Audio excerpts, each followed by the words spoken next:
Well, wonderful. Well, I will get us started. So, hello to everyone who's joined us. I would like to thank you all for joining us and welcome you to a dialogue with Edouard Duval-Carrié. We're calling it Process, Inspiration, and Insights. And we want to thank Art Bridges, who have generously funded this program. So, thank you to Art Bridges. My name is Trisha Blasco, and I'm the Curator of Education for the Racine Art Museum and the Rams-Worcester Museum. And it's my pleasure to introduce our guests, Edouard Duval-Carrié and Lena Vigna. Edouard was born in Port-au-Prince, Haiti, but his family moved to Puerto Rico when he was a child. He graduated with a Bachelor of Arts from Loyola College in Montreal and later attended, and here's where this is going to get tricky because my French is not very good. He attended the École Nationale Supérieure des Beaux-Arts in Paris. How was that? That was Edouard lived in France for many years, but he now lives in Miami. His work has been exhibited in Europe and the Americas and is currently on view at Documenta 15 in Germany. And we are very, very happy to have him here with us tonight. Lena Vigna is our curator of exhibitions at RAM. She curates and oversees the production and implementation of 10 to 15 exhibitions per year and heads the department. Interested in building on the museum's resources to cultivate informed, engaged, and diverse audiences, Lena is committed to showing how art can fundamentally empower people. Lena included Duval-Carrié's piece Lost at Sea from the Art Bridges collection in the exhibition Blurry Boundaries, Contemporary Artists' Imagination and the Spaces Between, which is now on view at RAM through August 27th. So thank you again for joining us. Thank you both to Edouard and Lena, and we are really looking forward to an engaging discussion. And I'm gonna pass the mic on to you. I will take it then. Thank you, Trisha, and thank you to all of RAND's staff, and especially the dedicated staff that helps us make all of these things happen, like this event tonight and the exhibition. Thank you to Art Bridges again, and thank you to Edouard for joining us and for being you and for allowing us these moments to pick your brain. The format of this dialogue will be pretty much a dialogue. I have some questions, Edouard has some images, so we'll go back and forth, and it will be a little bit not highly structured, a little bit informal and casual, and at the end we will have some time for questions. So the first thing, Edouard, welcome, and start us off by talking about your background a little bit and experiences with art, if you had them at a young age, maybe your family life, just a little bit about little Edouard.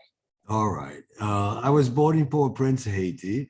My parents, my mother particularly, was very much an art buff. And we have an institution down in Port-au-Prince, the capital, called the Centre d'Art. And she used to frequent that place and drag me along. But one day I was quite interested in one little art piece, and I just asked if I could have it, because I didn't know they were, like for sale or anything like that. So I said, I want this, and I just, hung onto her skirt, Mommy, can I have this? Can I have this? And the director then said, well, maybe he should. And she just handed me a piece that I have still here in my studio, and which I prize very much because it's one of the top artists from Haiti. His name is Lioto, and he's a sculptor. And I was totally entranced with that sculpture. And for some reason, she decided to give it to me, and I've always cherished it.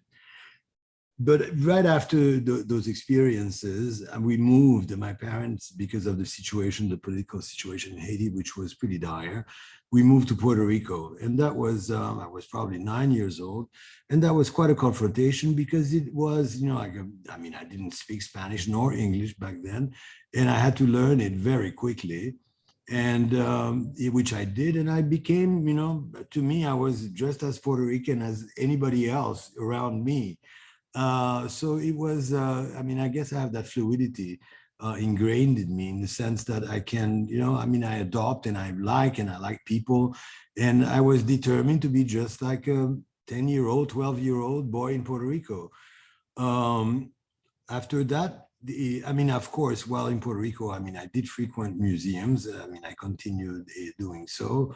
I was not really, like interested in art, but I did. I mean, when the school went, I was very entranced by the experiences. And I still even remember, like seeing paintings that I remember to these days. I mean, major works of art in the museum at the university. There was a museum down in the old part of San Juan. We visited that. Anyways, then we returned. I mean, my parents woke up one day and decided that they had to return to Haiti because my parents still kept businesses there. And that was, again, another shock because, I mean, not that I had forgotten, but I was not really totally in tune. Having lived there, until 9 years old, very, very sheltered.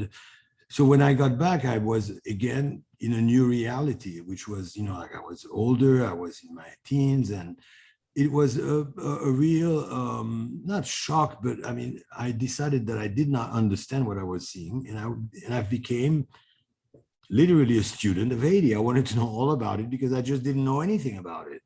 So I started revisiting the Saint-Ouen, becoming interested in the arts, and frequented the artists there. And that was very interesting because I learned a lot from them.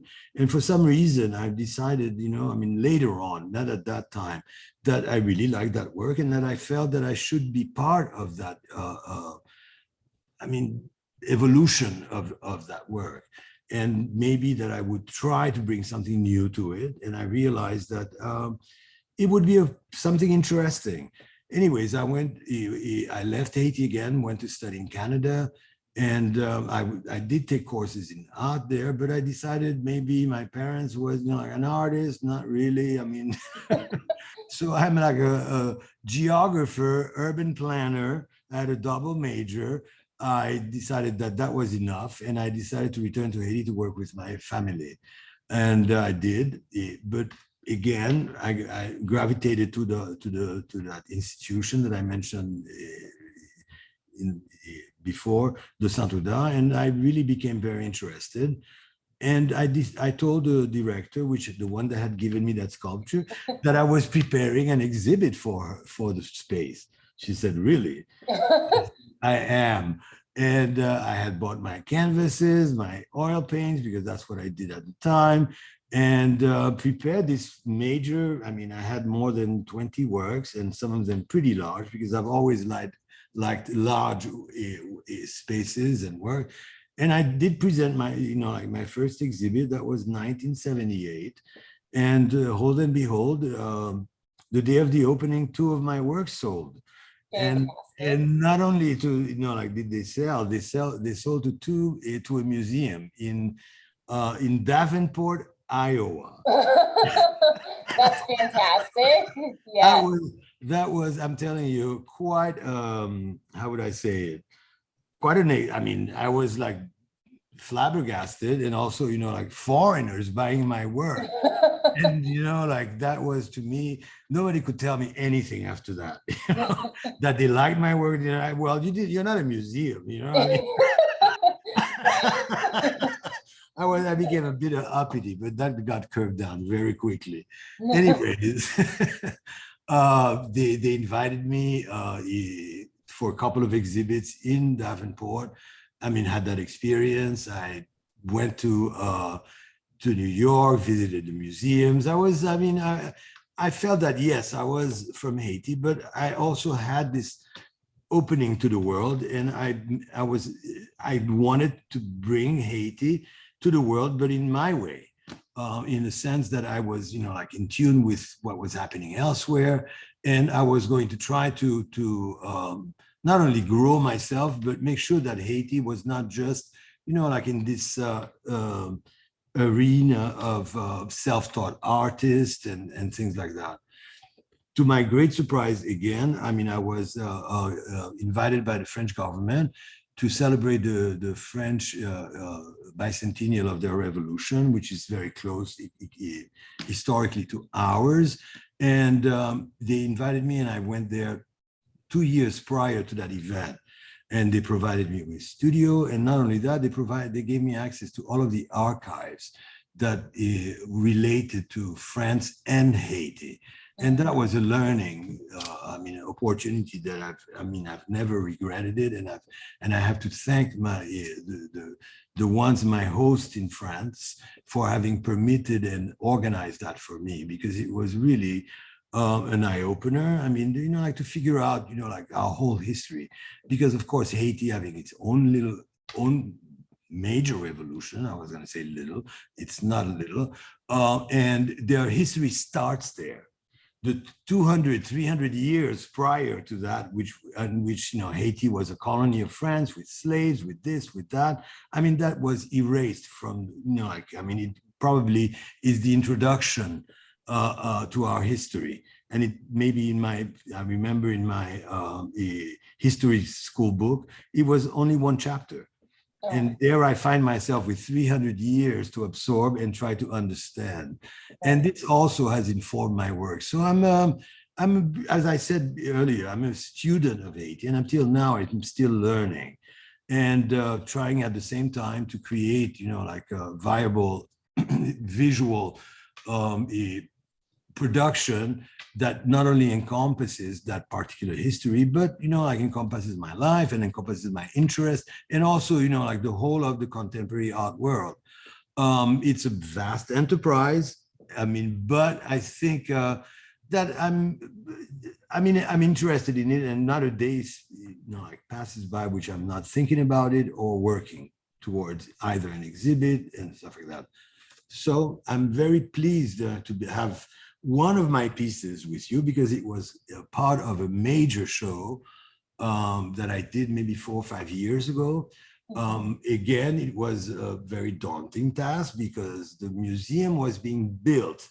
The brand new museum called the Perez Museum in Miami was being built. And one of the curators, whom I just learned is now very important curator at the Tate. In London, called me and said, like, we've just had our opening. You will have the second show. I said, are you kidding me? He said, no, like, we really want you to present a project, and I did. And what interested me in this whole thing was, okay, I live in Miami, I live in the south of the United States. What are the relationships between the States and places like Haiti, the Caribbean, etc.? And I've realized that, like there was a moment in American art history that concerns us. And it was when President Monroe declared what he called, like America for the Americans. And this is like 100, if not more, years ago.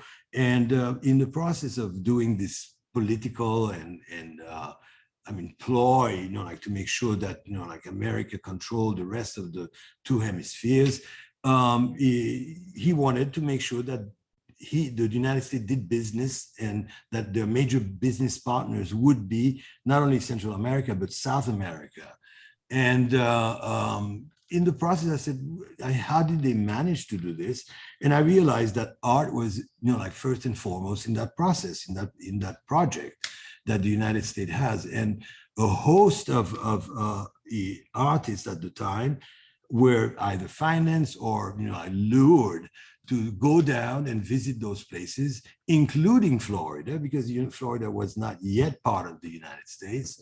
And this whole idea was to present not only Florida, but the rest of, like Central America and South America as a place to invest for American businessmen. And in the process, what they did was to document it and create vast exhibits in New York and Chicago. And the most important of these artists, there was a plethora of them, were, like later called the Hudson School, which are in all major museums in the United States.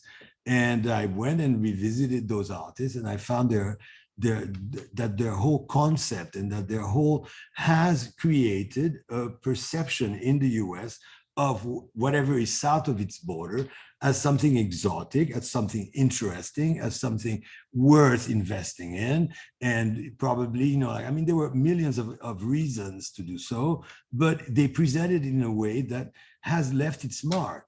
I realized immediately that these artists were into presenting the Caribbean, as particularly the Caribbean, as a place where one could go play, take sun, you know, like sea, beaches, and other things like that. And the same fate came for the South Florida. I mean, the Florida, because, you know, like, I mean, that's how it was presented. That's how it was developed.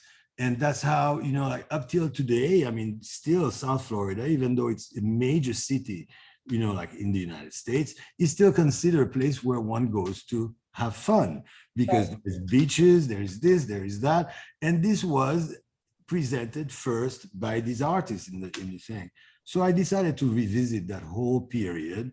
And instead of presenting it as they did, I decided to present it upside down, you know, like instead of bright sun, beautiful colors, et cetera, I made everything at night. So things were like lurking in the back. And there is a sense of you know, like, of not a doom, but, you know, like it's not really what we think of the Caribbean or, you know, like the South. I mean, it was lush, it was, yes, but there were like things like this painting, the moonlit landscape, where there's this figure, which is almost ghostly, coming out of that out of the painting. This particular painting is by an artist called Martin Johnson Head. It's a tiny painting, but, you know, I found it so, I mean, interesting. So I replicated, and you can see the size, it's pretty large. And as were all the paintings in that particular exhibit. And I'm just revisiting this idea that these people presented, that these islands were empty. They were like ready for the investment, ready for colonizing, ready for whatever. Meanwhile, we all know that these places were fully developed. I mean, they were like serious plantation economies that were providing major sources. And also most of them, if not all of them, were based on slavery. So, you know, I mean, like I'm starting to create a discourse in that's visually interesting, but at the same time, making sure that people are reminded of these histories as well. I think I've said enough. Wow. That was like a mouthful, no? Yeah, no, that's great. No, that's wonderful, because one of the things that you touched on, one of the reasons why I thought your work was so great to include in this exhibition is because this exhibition is sort of talking about these ambiguous narratives, you know, this sort of reality from whose perspective, you know. So it's, you know, what I'm understanding is that you were originally drawn to those works because they were basically like marketing paradise, and just like you said, just ignoring the fact that there were people that lived and sweated and, you know, died on that land, but it's not even mentioned really in that work. It's not, there's no presence of it. And when you talked to us before, the piece that we have here, which has the figure, and I don't know, Tyler, if you can go to that one, the one that's at Ram, Lost at Sea, it has a figure, this here, it's sort of rising from the water. And when you talked to us before, you said that that was kind of you. Yes, because after, I mean, when I went to that museum, to the Perez Museum, they gave me a room that was quite large. And I said, oh my God, how am I going to fill this? And I only had probably like 6 months to do that, all of that work. And I remembered, you know, like, what am I going to do? I mean, I cannot do, you know, like 250 smaller paintings. So I decided to go into these large formats. And it was the first time I was using glitter. So these paintings are literally, you know, like mixed medias, but the majority of the detail work is done with glitter glue. So I had like, I think I revived that industry in the US, buying so much silver glitter that, you know, I mean, there were boxes and boxes of this thing. And I was very scared that they would not really adhere to the paint, to the surface that I was using. So I decided to glaze them with this resin. So they're very peculiar painting because, I mean, it was the first time I was trying the technique. I mean, I tried to find out if there's anybody else that had done it. I mean, I think I'm pretty much, like the one that can embark in a, like 8 feet by 12 feet, like, I mean, canvas or support, like to create these things. And I had about 11 of these things. And this is the last one I did. And I said, I am drowning in this project. And this is literally me. I mean, I just wanted to make, like to show that I had done all this work and that it was not an easy task. Sure. But, like I mean, again, like I looked at the Caribbean. There are places like in Puerto Rico where I lived that have like this phosphorescent bays. And, like I went one, I mean, I had gone many times there at night with friends and stuff like that. And we were always mesmerized when this whole thing started, like, I mean, you touch the water and it started, like creating this phosphorescent kind of light inside the water. So, I mean, I've tried to capture that as well in these images. And it was literally the last one of that series. So, I just wanted to close that chapter and show, Right. show how I felt about it, Anyways, it was well received. And I'm so glad that you have one of them. Most of them were purchased by the city and they are right now at the airport. So I have a chance to see them once in a while when I travel. Oh, and how does that feel? It's what really amuses me is that like every time I go, there's somebody studying them, Yeah. painting pictures, selfies, etc. So they're very pleasing, like when you look at them. And I've always strived that. Yes, there is a content, there's an intellectual message, there is this, there is that, but they have to be pleasing. You understand, to me. And the whole concept, I mean, when I did it, my idea also was to replicate I went to the Versailles Palace in France, and they had done this whole room with mirrors. And I was, oh my God, only kings can have that. Okay, I said, well, I mean, I'm given this wonderful space. So I did my Caribbean, like Galerie de Glace. I mean, the mirrored room. I even did the chandeliers, like that are there. I mean, it was a lot of fun for me, and I'm very pleased that it had such a, and that you have it, that you found it interesting and included it in your exhibit. Well, and we talked about this a little too, where because of the way you kind of build the image and you're building the layers, and at RAM we often focus on sort of craft and that process and that. So can you talk a little bit about how you're just sort of processing making? Do you sketch ahead of time? Do you, and how do you get to that point? I know you're experimenting with materials, with this work in particular, with this series. Can you talk a little bit about the actual making? Oh, it was quite daunting. First of all, I did try to make one, like full scale, which I still have. It was totally in black and white. And then I realized that I just could not do it, like standing and trying to paint with this thing. All of it fell on the floor. So I had to have the whole thing cut up in pieces. So there are six square pieces of metal. So it forced me not to go, like instantly to the canvas and just starting to play. I had to do, like very specific drawings, which I did for each one of the works. And I did smaller scale versions of it, which I cut in, like in the same size, and projected them so I could get the idea so that they would match properly. So it was a very convoluted process, which I had never done before. Plus I was so scared that, because I mean, once I finished 2 or 3, they were like hung in my studio, and I started seeing a glitter on the floor. I mean, so I said, oh my God, like it won't last to the opening. I mean, so I decided to coat them with this resin, so now and I said, and then I gave the reason for it, that I wanted to do like this mirrored Oh, right, wall. right. There you So go. they were Uh-huh. not meant to be like that. But Right. I always try to find a reason to, like to make sure that I'm like, I know what I'm doing, even though I Right. don't.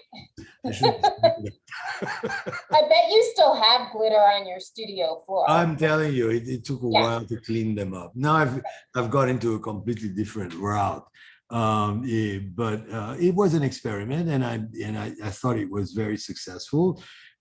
Recently, the University of Miami just asked me to do a major what do you call it, project for them for their business school, where I Oh, realized I don't have it. I didn't put it in the thing because I installed it maybe like 3 weeks ago, and it is to tell the history of Florida. And I had to do another, whole research to make sure that put the salient points of the history of Florida, the place, the this and that. And I realized how peculiar and how particular the Everglades are. It's probably one of the most extraordinary piece of, like landscape. I went down there. It's just unbelievable. And right. that it occupies 3/4 of the state is, I hope they keep it like that, and anyways, they realize, first of all, it cannot be lived on. It's a shallow lake, and it's there. It's eternal. You don't really understand where you are when you drive into it. It's like going to another place. It's really fascinating and magical. Anyways, that was part of the thing. I didn't know that the Spaniards had enough of Florida, so they told the United States, it's yours. They didn't have to even we don't Imagine want that. it. Yeah. That was like enough, like news to me. And I've evidently had to speak of the position of Florida in the rest of the Caribbean. So I have, it was like a storybook, and high up, it's 20 feet tall. And I had to speak of all the boat people, the immigration, like problems here. And, of course, I am from the 80s. So of course, the cocaine thing, all the drugs and all this thing. And, and also at the same time, the city, particularly Miami, evolving into this, major, I think this is a major place as far as architecture. Really, they are investing in this town. And sometimes I said, do they realize that it might be underwater very soon? It's a very interesting place, and it's evolving. Another thing that I had to talk about is that 90% of the energy provided, that is supporting the state, is a nuclear plant, which is like 15 miles away from Miami. I had no idea that 90% of the electricity consumed in the state was produced by this nuclear plant. I had to, of course, I wanted to tell all of these stories because they are quite amazing, and they're quite particular to this country, to this state. And of course, the only possibilities that we have in the future might be, like solar energy. So I had to put that in as well. So I give not only the beginnings of the history of Florida. It's salient to me. Sight, which is the Everglades, then its history, contemporary history, and possibilities for the future, which is solar energy, etc. So they were delighted. So, I think I covered my grounds. Of course, there's a lot more about Florida than I've just mentioned, but it makes a nice introduction to the state for them at the School of Business. So, Sure. yeah, and it was quite the daring of them to have invited a Haitian artist to overview their history. So, I gave them, the best of me, I think. Anyways. Well, and you're so interested in the concept of history anyway, and now you have, are you finding that right now your inspiration is coming from these big projects? Or like, for example, what are you thinking about next? What are you working on next? For example, they invited me to Castle at the Documenta. I had absolutely no idea where I was going. I mean, I've heard of it. I know it's very prestigious, blah, blah, blah, blah, blah. So I kept on telling everybody how prestigious it was and that I was going to, you know, like possibly meet people. I did meet a lot of very important people. But the whole thing was a very peculiar project because they had invited, it's literally the anti-fair. It's like, Right. you know, like the, you know, it's not, it's more intellect. I mean, there was more to read than to see. And since I said a lot to see, I was, you know, like, I mean, everybody, when they came to see my work, oh my God, this is nice. Okay, I was very happy about that. But the concept was to make sure that at an international level, that the world starts to see the South, I mean, the global South. And what's interesting about, I mean, what they claim to be of great interest in the global South is all these collectives that are being, you know, like starting, you know, like wherever, you know, like in the South, in South Asia, in Africa, even in parts of the United States. There's lots of groups of artists that are presenting their work and their ideas through the concept of collectives. They are not really, you know, like they were not really interested in me as just an artist. I was presented as a group. I curated a group of artists from Haiti, which are doing really extraordinary work. The artists, you know, like since I presented them, you know, like at various places, said, why don't you show your work with us? So that was part of the whole concept.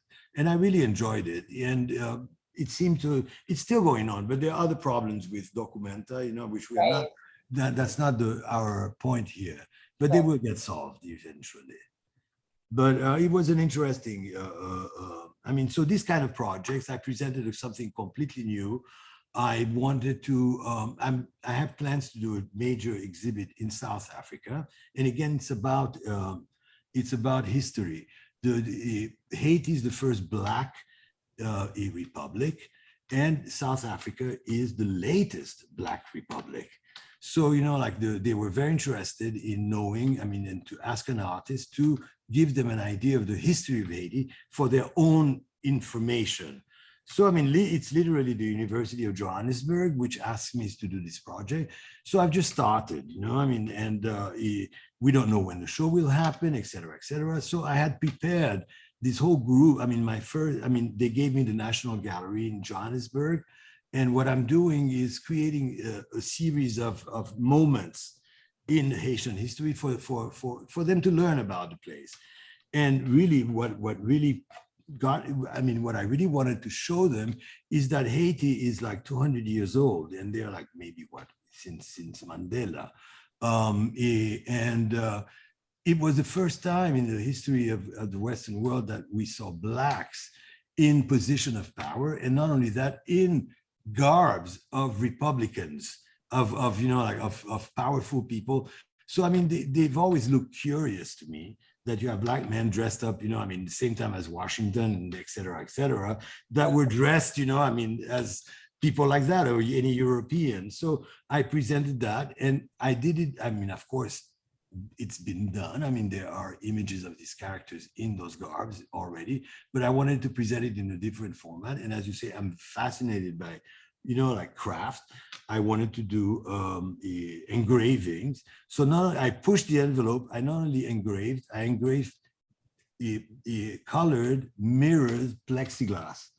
Wow. So the most, I mean, and I blew them up to very large size. I'll send you pictures of those at one point. Anyways, they were very difficult to make because I can't see it. I mean, I find it quite interesting to see that I don't see myself in the thing, because that's all I could see is my face. So I was trying to draw these characters and, you know, like to try to make them look like they look in history books. Anyways, and that was very, I mean, it's very novel, I think. I don't know anybody that has done that. And they were quite amused and interested in those.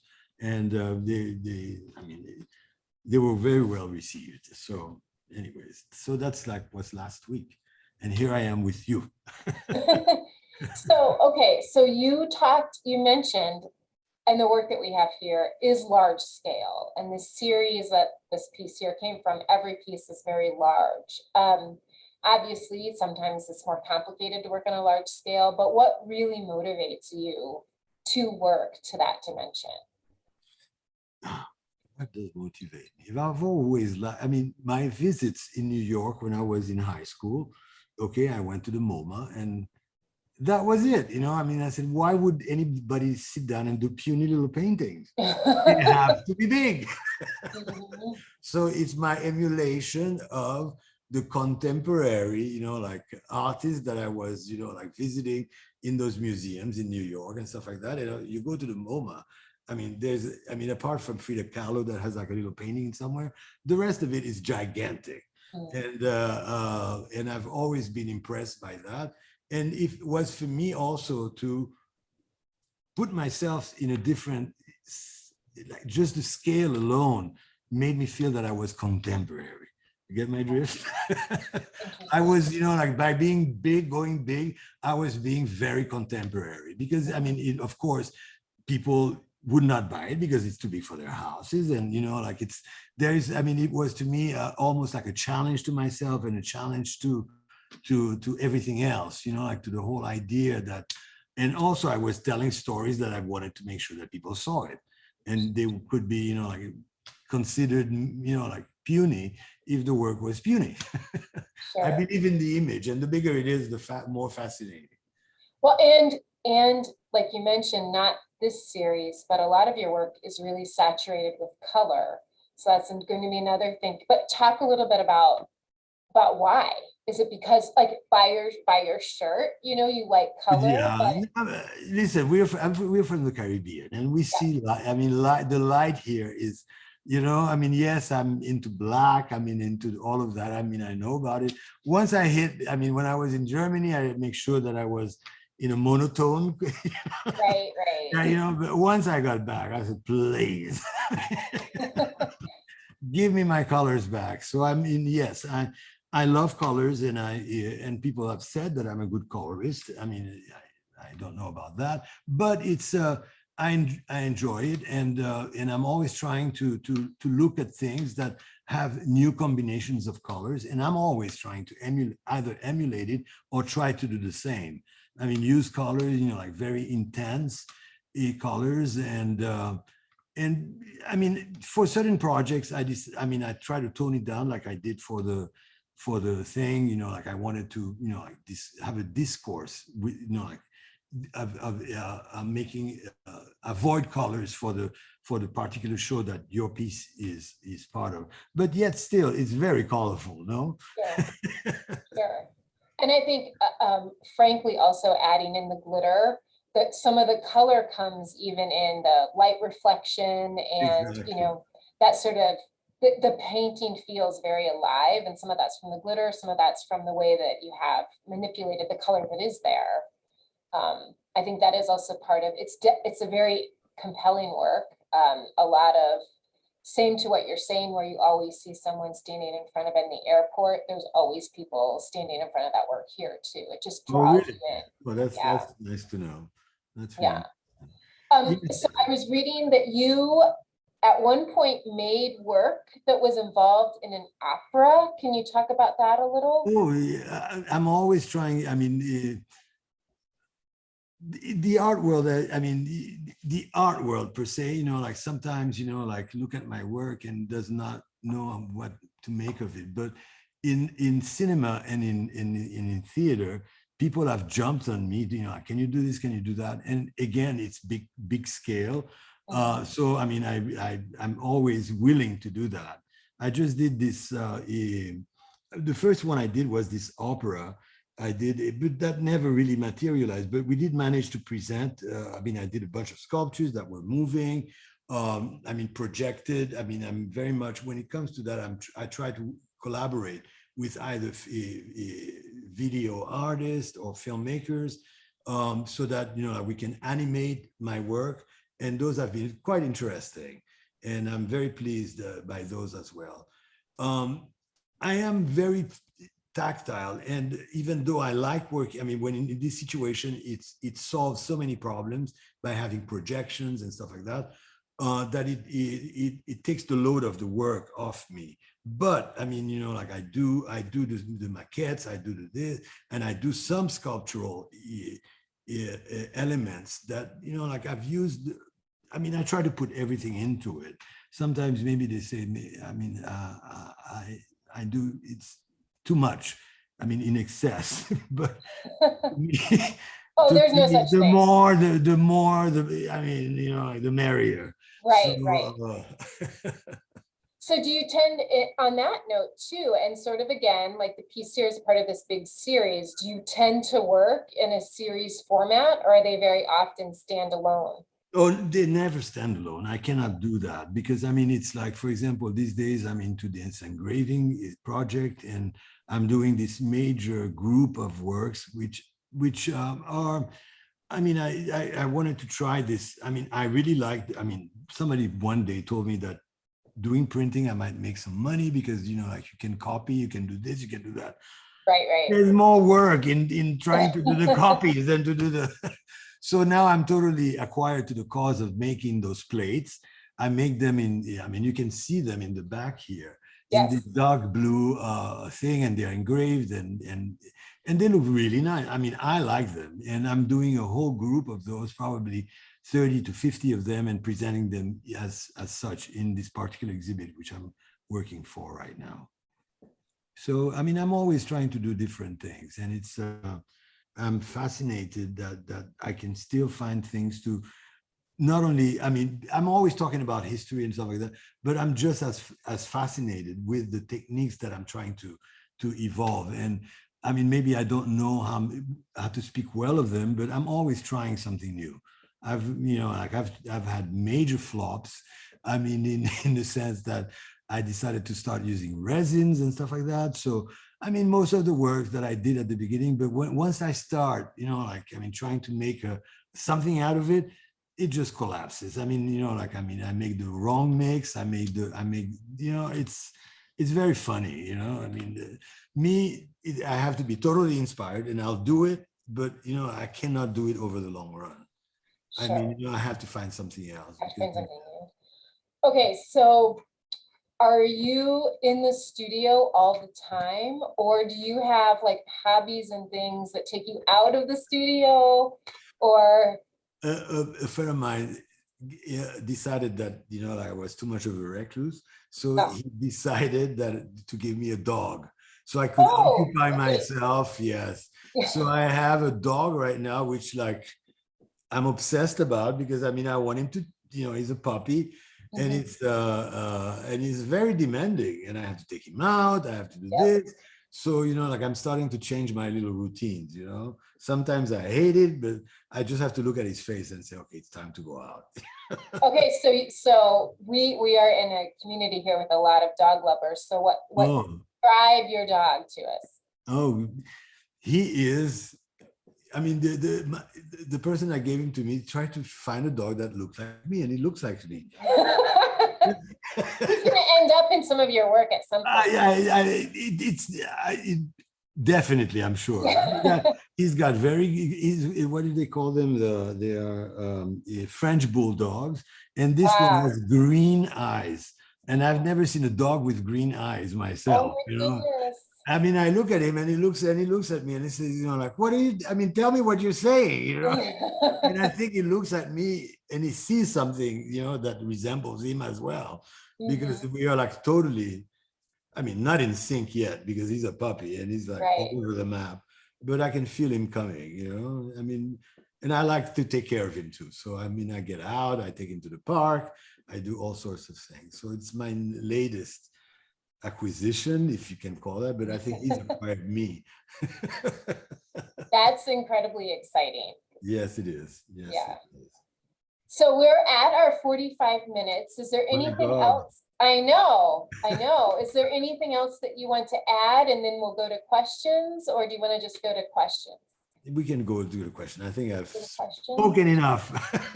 No, I don't think anybody thinks that. Okay. Yeah. Well, I do have another question though, actually.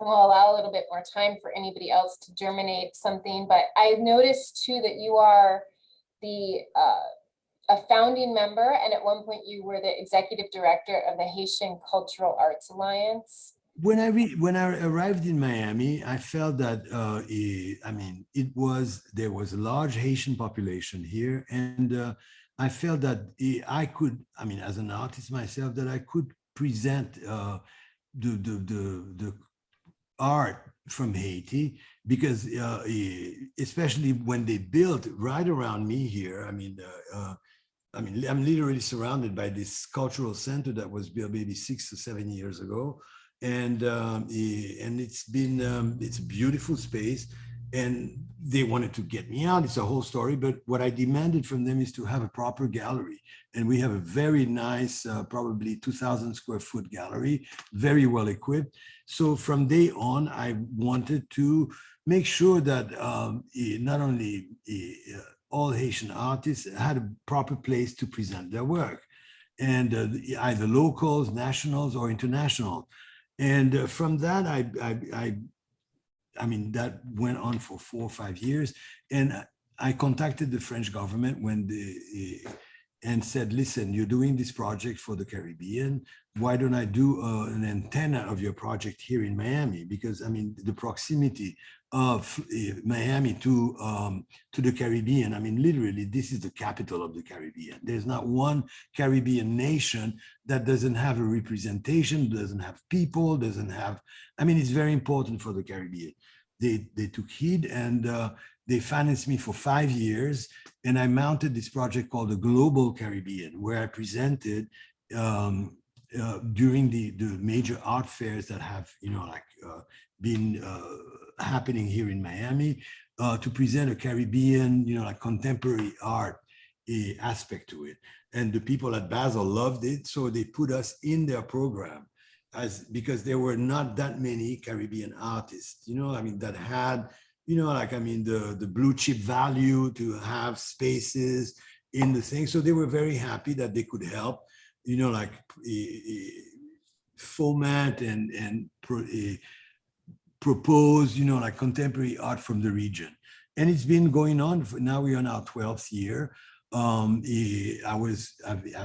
the first 5 years, it was really, I mean, very serious contemporary art. But after the French, you know, like, I mean, they have these 5-year plans, and bye, thank you very much. It was very nice. So I had to look for other sources of funding. And I managed to garner the interest of certain universities that were interested. So I had Duke, I had NYU, I had professors that were interested in the subject. So we collaborated and mounted more academic kind of things concerning the Caribbean here. And they were just as successful because they've traveled, you know, like they've had long shelf life, these exhibits. I mean, I just received one that had been on for the last 4 years. It was on a very particular and peculiar story about this rebel after the Haitian Revolution. This very important Cuban historian wrote a book about the reaction of the Spanish world, the Spanish islands per se, to the Haitian Revolution. And in the book, I found out about this character in the 18th century that had sat down and, well, I mean, how he was known was that he tried to foment another revolution, like in Cuba. Of course, that did not succeed. But when they went to look for him, what they found was that he was an artist, and he had made this book, and the book was the history of the Black world. This is like in the 1800s. And it was so fascinating, not fascinating, I mean, curious, that the whole establishment in Cuba at the time wanted to know who is this guy and what is he doing? So they interrogated him, for 5 days. And that's what's left of that book, that interrogation. So they really interrogated him, okay, what does that image? The first thing he said is that I've made this as a gift to the King of Spain so that he would learn how to deal with his Black subjects. Wow. Wow, okay? Yeah. So it's like it was to him the history of the world, okay, from the Black point of view. I was fascinated. So I called her and we became best friends and we mounted this exhibit since the book does not exist, so I've invited all types of, artists to reflect on the descriptions of the images. And, there was one of them that decided to make the 63 paintings that he had done. I said, we cannot take that. There's the one. Right. We have other artists that want to participate, Uh-huh. Anyways, it was a great success. And we just, we closed it off. But now somebody, her publisher wants to do like a table book, table size book of the whole experience, the artist, the this and that. So that's a new project that I'll have to work on, hopefully. So you're involved in so many different areas though, because you make work, and then you talk about it and you study history. Is there any one of those things that, it seems holistic. Like, is there any one thing that you enjoy better than the other? Or is it just that you're going to do whatever you're going to do, whichever way it turns out? Exactly. That's the way I am. Okay. And also, they're so peculiar, these projects. And so, to me, I have to do them. Who's going to do them? Mm-hmm. Who's going to, read a book and just get so excited about, like an artist in the 18th century that made a book to the King of Spain, telling the I was so fascinated that I wanted to meet her and ask her, where is that book? And I called her and there was no book. So I said, well, we'll make our own, so we invited maybe like 20 artists and they all did spectacular work because they got excited as well. Who in the world, this was such a fascinating story. Anyways, those are the kind of projects that really, I'll make the city pay. I'll go to them and I say, don't you see how important this is? Yeah, I think that sounds like a great plan. So when I get motivated, let me tell you, I'm a bulldozer. And there's no mayor, there's no such thing, that I want contact if that's needed. So, sure. Did you just say you become like a bulldog? Yeah. I said bulldozer, but that's a better one. Yeah, okay. I think bulldog. We're gonna stick with that one though, because I think that was a Freudian slip. Yeah. All right. You're good. All right.